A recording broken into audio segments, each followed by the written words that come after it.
Hey everybody, welcome to my channel. Today we're going to be making no flour monster cookie bars. Stay tuned. Let me show you how to make these wonderful bars. They're real easy. They come out great every time. It's not too many ingredients. So let's get to it. Hey everybody, welcome back to my kitchen. My name's Melanie. Thanks for joining me today. Today we're going to be making no flour monster bars.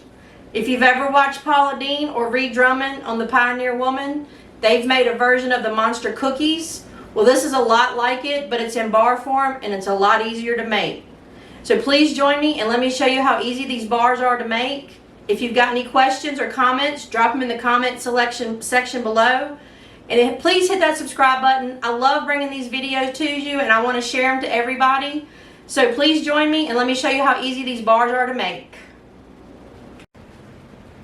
Alright, let's get going on these monster bars. We're going to be making the no flour monster cookie bars, and I'm going to be putting the recipe in the comments below. I do recommend that you add your ingredients the way they're listed on the recipe. I made these a couple of times and I didn't quite follow the ingredient list the way that I've got them listed, and they didn't come out quite as good. So I do recommend that put them in the order that I have them listed down below. Also, I'm using my stand mixer today.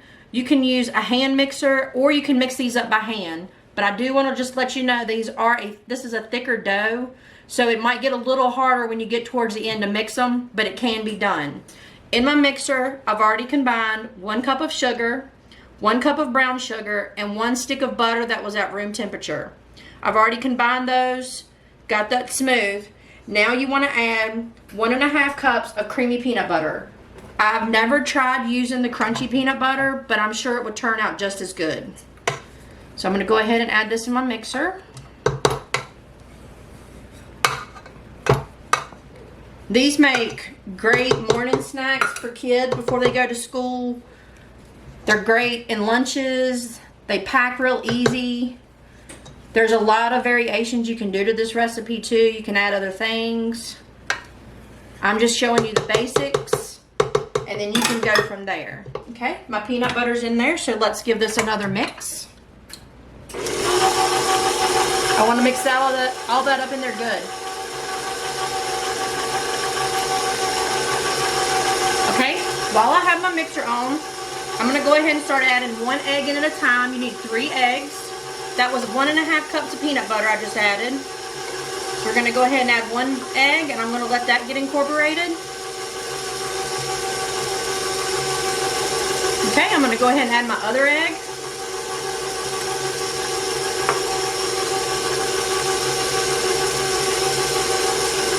Alright, and my 3rd egg. Alright, I'm going to let that combine really good.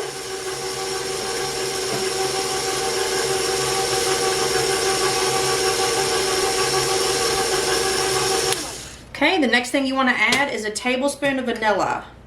Now, I make my own vanilla. It's not hard to make, but you do want to plan for it because it takes about 6 months for it to process, but it's really simple. You just add 3 or 4 vanilla beans in a jar and you cover it with vodka, rum, bourbon, whatever you like. And you let it set for about 6 months and you have vanilla. As you use the vanilla, you can keep adding more vodka or whatever liquor you used and fill it back up and just give it a couple of months and it replenishes it. So, all right, let's get the vanilla incorporated.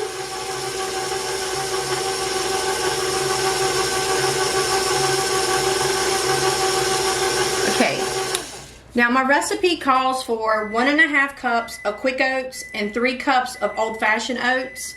I like the quick oats because they're smaller.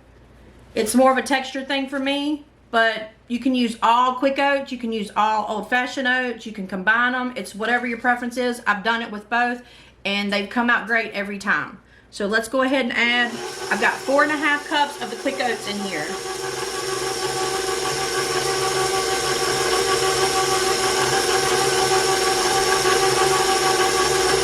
I'm just going to put in a little bit at a time and let it get mixed in.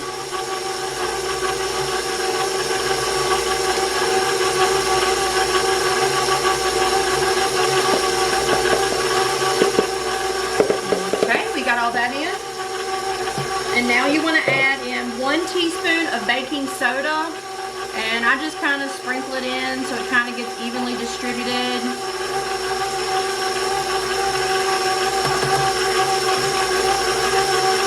Okay, now the fun part.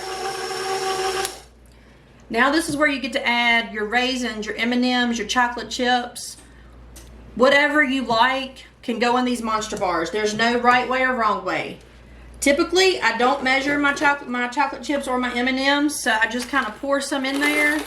I mix it up and I see how it looks. So I'm going to pour about a cup of M&Ms in.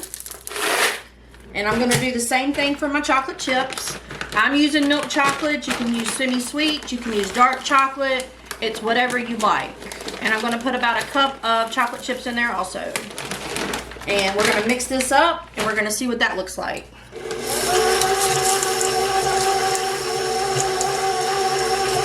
I think that looks pretty good. See how colorful the batter is with those M&Ms? All right, that looks really good and mixed. So now I'm going to show you how I put them in the cookie sheet and we get them in the oven. All right, let's get these Monster bars in this pan so we can get them in the oven. I've got my oven preheated to 350 degrees. I'm going to show you a little trick that I learned by doing these so many times. I do like to use parchment paper because nothing sticks to it. So let's just pour this in here.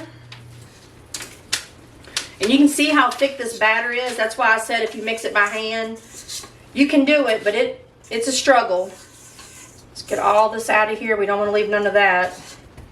All right, let's get this out of the way. All right, my trick is for getting this out. There's 2 ways you can do it. You can wet your hands and pat it out because it is kind of sticky, or you can take another piece of parchment paper and lay it over on top and start working it out that way. That's usually what I do. You could probably take a rolling pin if you wanted to and work it, but it's just a matter of working it out into an even layer. So while I'll do this, I will get this all pressed out for you, and I'll be right back. Okay, as you can see, I've got it all patted out into an even layer in my cookie sheet. This is a 16 by 12 cookie sheet, and I think it works really good for this amount of Monster bars. We're going to pop this in a 350 degree oven for 18 to 20 minutes.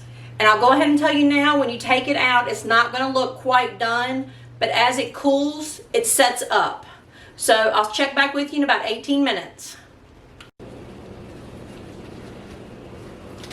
Okay, I got them out of the oven. They're a pretty golden brown color. Now I'm just going to leave them on my counter to set up. I don't like to cut them until they've been on the counter for about an hour and cool down. You can leave them on there as long as you want. A couple hours will work. Cut them up, put them in a container. They'll last for about a week if they're sealed. They don't last that long in my house, but they'll last for about a week. If you like this video, hit the subscribe button. If you have any questions or comments, drop it in the comment section below. And I can't wait to do the next video for you. See you next time.